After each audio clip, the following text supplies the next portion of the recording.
मेरी journey class first से शुरू हुई। मैं 2011 में 5 जुलाई को मेरा वहाँ पे एडमिशन हुआ। मैं देहरादून स्कूल में NAVH में मॉडर्न स्कूल में पढ़ा हूँ। और जब गया था यहाँ से लगभग अब वहाँ पे पढ़ते हुए 12 साल हो गए। और ये 12 इयर्स की जर्नी इतनी जल्दी कंप्लीट होगी ये मेरे को मतलब पता नहीं लगा इतनी जल्दी। मेहनत मेरे को काफ़ी करनी पड़ी, क्योंकि लगभग कभी कभार होता भी है कि कभी कभार पढ़ाई करने का मन भी नहीं करता, बट जैसे लगता है कि अब बोर्ड एग्ज़ाम आ रहे हैं 1 2 3 महीने पहले, मतलब लगभग उस टाइम पे हमें 5 से 6 घंटे लगभग पढ़ाई करनी पड़ती है। और भी पढ़ाई के अलावा और भी हम काफ़ी चीज़ें करते थे, जैसे क्रिकेट खेलना, म्यूज़िक सुनना, या कभी कभी हम इकट्ठे बैठ के म्यूज़िक में सॉन्ग्स वगैरह गाते थे। और भी घूमना, और भी काफ़ी हम चीज़ें किया करते थे। सबका सपोर्ट रहा, फैमिली का सपोर्ट रहा, खासकर कि मेरे सभी टीचर्स का काफ़ी सपोर्ट रहा। उन्होंने हमेशा हमारा साथ दिया इमोशनली भी, और स्टडीज़ के लिए हमेशा हमेशा मोटिवेट किया। स्कूल के टाइम पे भी और स्कूल के बाहर भी हमेशा जब भी हम अपने टीचर से पूछते थे तो उन्होंने हमेशा साथ दिया। और भी मेरे जितने भी फ्रेंड्स थे उन्होंने भी साथ दिया। हम हमेशा साथ में बैठ के इकट्ठे स्टडी किया करते थे। और अब क्लास 12th में CBSE में मेरे 93.4 मार्क्स आए हैं। इसके बाद में अब मैं ग्रेजुएशन करना चाहूँगा। देखिए, मैं ये कहना चाहूँगा, इसके लिए कोई ऐसी ऐसी बात नहीं है। अगर कोई चाहे तो कोई कुछ भी कर सकता है।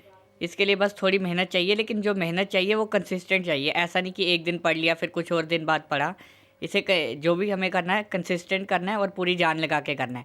और अपने पे ट्रस्ट होना चाहिए कि ये चीज़ अगर मैंने स्टार्ट किया तो ये चीज़ पूरी करके दिखाएंगे। नहीं, स्टार्टिंग में कभी कभार ऐसा आता है, अगर जब कोई चैलेंज आता है, जैसे कुछ होते हैं, कुछ मटेरियल्स होते हैं जैसे ऑनलाइन प्रोवाइड होते हैं जो ब्रेल में नहीं होते, या जिनका प्रिंट आउट ब्रेल में नहीं होता है। बट लेकिन आजकल जैसे जैसे टेक्नोलॉजी आई है, काफ़ी ऑनलाइन बुक्स आई हैं और काफ़ी मटेरियल ब्रेल में प्रोवाइड होने लग गया है, ऑडियो में प्रोवाइड होने लग गया है। तो अब किसी भी VI के लिए मतलब कोई चैलेंज की बात नहीं रही। अगर कोई मेहनत करेगा या कुछ भी करना चाहेगा तो वो आराम से कर सकता है। आपकी पढ़ाई मैं अपनी स्टडीज़ ब्रेल बुक से करता हूँ। ब्रेल एक लिपि है जिसे कि एम्ब्रॉयड डॉट्स होते हैं जो उभरे हुए, उनसे पढ़ा जाता है। उसमें 6 डॉट्स होते हैं जिनके हिसाब से उन्हें नंबरिंग दी रहती है। जैसे A का 1 होगा, B का 1 2 होगा। इस हिसाब से पूरे अल्फ़ाबेट की वो तय किया रहता है कि किसका क्या नंबरिंग होगी। ये पूरा सीख कर इसी के हिसाब से फिर आगे पूरी पढ़ाई इसी के बिहाफ पे होती है। कुछ भी चीज़ पढ़ते हैं तो मतलब कभी कभार काफ़ी लोग ऐसे होते हैं, मतलब पढ़ाई करेंगे, पढ़ाई के साथ साथ उनका दिमाग अलग अलग जगह चलता है। लेकिन अगर हम पढ़ रहे हैं, चाहे दिन में अगर 2 घंटे पढ़ रहे हैं, लेकिन उसे मतलब बिल्कुल ध्यान लगा के पढ़ना है। अगर हम चैप्टर्स पढ़ रहे हैं उसके कॉन्सेप्ट्स आने चाहिए। और ज़रूरी नहीं अगर हम NCERT की बुक पढ़ रहे हैं या कोई और स्टेट बोर्ड की बुक पढ़ रहे हैं, ज़रूरी नहीं कि हमें बुक पे डिपेंड रहना है। हमें बुक के अलावा अदर सोर्सेज पे भी देखना चाहिए। अगर हम हिस्ट्री पॉल साइंस पढ़ रहे हैं तो हिस्ट्री के लिए हमें और भी पुरानी हिस्ट्री में देखनी चाहिए और उससे अदर बुक्स देखनी चाहिए। करंट अफेयर हमें हमेशा ध्यान रखना चाहिए। न्यूज़ हमें हमेशा सुननी चाहिए। ये और भी बहुत सोर्सेज हैं जो हमेशा बुक से आते हैं। क्योंकि और साथ में मतलब और भी सोशल अवेयरनेस भी होनी चाहिए, क्योंकि एक अगर प्रैक्टिकल हमें नॉलेज होगी तो ही आगे हम जाके सफल हो पाएंगे। मैं सभी पेरेंट्स के लिए ये कहना चाहूँगा कि अगर मान लो कोई भी स्टूडेंट है, हर कोई अपनी तरफ से मेहनत करता है, लेकिन कोई कोई कितना कर पाता, कोई कितना कर पाता, क्योंकि हर स्टूडेंट का अपना अपना एक लेवल होता है। तो सबसे पहली बात तो हमें किसी को भी अपने बच्चे को सबसे किसी और के साथ कंपेयर करके नहीं देखना चाहिए। क्योंकि ज़्यादातर पेरेंट्स और टीचर्स भी ऐसा करते हैं कि एक की तुलना दूसरे से करते हैं। कंपैरिजन बिल्कुल कभी भी किसी का नहीं करना चाहिए।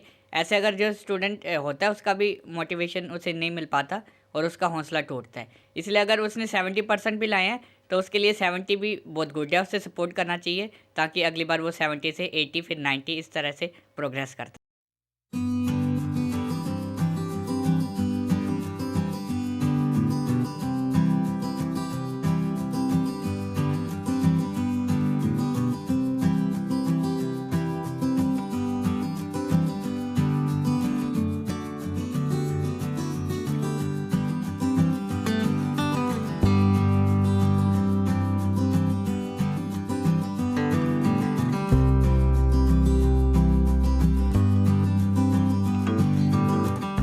में पास हुआ है। हमें अपने बेटे पे बहुत फ़ख्र है कि इसने 10th में भी पोजीशन ली, उसके बाद कल फिर इसका रिज़ल्ट आया, कल फिर इसने पोजीशन ली 93.4%। तो मैं तो यही कहूँगा कि जब ये पैदा हुआ था तो उस टाइम हमें घर में एक अलग सा ही माहौल था, रोना धोना था। लेकिन अब वो दिन मैं जब याद करता हूँ तो फिर मैं यही सोचता हूँ कि ऊपर वाले की क्या इच्छा थी, वो उसका हमें रिज़ल्ट देखने को मिला। और मेरे में इतना विश्वास था जब ये पैदा हुआ तो उसके फ़ौरन दूसरे दिन मैंने इसका नाम मराइकल रखा था कि एक दिन आएगा जब ये ऐसे मराइकल करेगा, चमत्कार करेगा। तो 2 साल पहले भी इसने चमत्कार करके दिखाया और कल फिर इसने ऐसा किया। तो वो जो रोने वाले आंसू थे वो अभी हम खुशियों के आंसू में बदल गए। इसलिए मैं अपने बच्चे के ऊपर बहुत फ़ख्र करता हूँ और ये भी बोलूँगा कि वो बच्चे जो अच्छा देख सकते हैं उनको इससे भी बढ़ चढ़ के मेहनत करनी चाहिए कि अगर एक नेत्रहीन बच्चा इतने अच्छे परसेंटेज ले सकता है तो हम क्यों नहीं ले सकते। इसने हमारा नाम रोशन किया, अपना नाम रोशन किया, अपने स्कूल का नाम रोशन किया, हमारी जो जम्मू कश्मीर रियासत है इसका नाम रोशन किया है।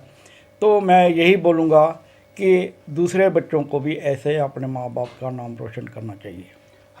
देखिए, मैं तो यही कहूँगा कि जैसे ये एक होनहार बच्चा है तो जो बच्चे पढ़ने लिखने वाले हैं उनके ऊपर माँ बाप को ज़्यादा तवज्जो देनी चाहिए ताकि वो डिस्करेज ना हो। जितना उनके ऊपर खर्चा आए वो करना चाहिए। और आजकल तो काफ़ी मतलब गवर्नमेंट की ओर से स्कॉलरशिप वगैरह ऐसे स्कीम्स हैं जिसके तहत बच्चा जो है ज़्यादा से ज़्यादा पढ़ सकता है। तो मैं यही कहूँगा कि इसको हमारी तो यही कोशिश है कि ये जितना पढ़ना चाहेगा पढ़े। सबसे पहले मैं खुदा का शुक्रिया अदा करना चाहूँगी कि जिसने इसको बनाया है। आँखों की रोशनी तो ले ली मगर इसको ज्ञान बहुत दे दिया।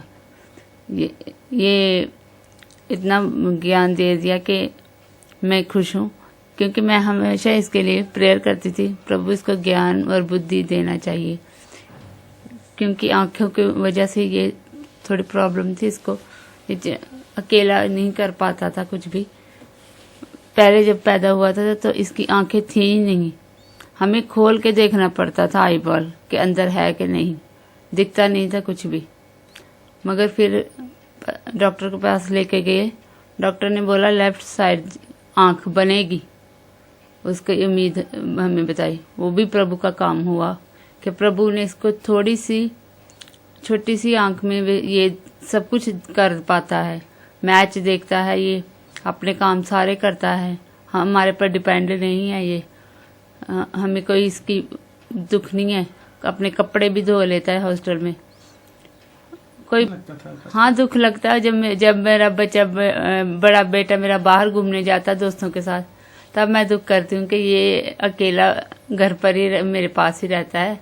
अगर ये भी नॉर्मल होता तो ये कहाँ रखता मेरे पास।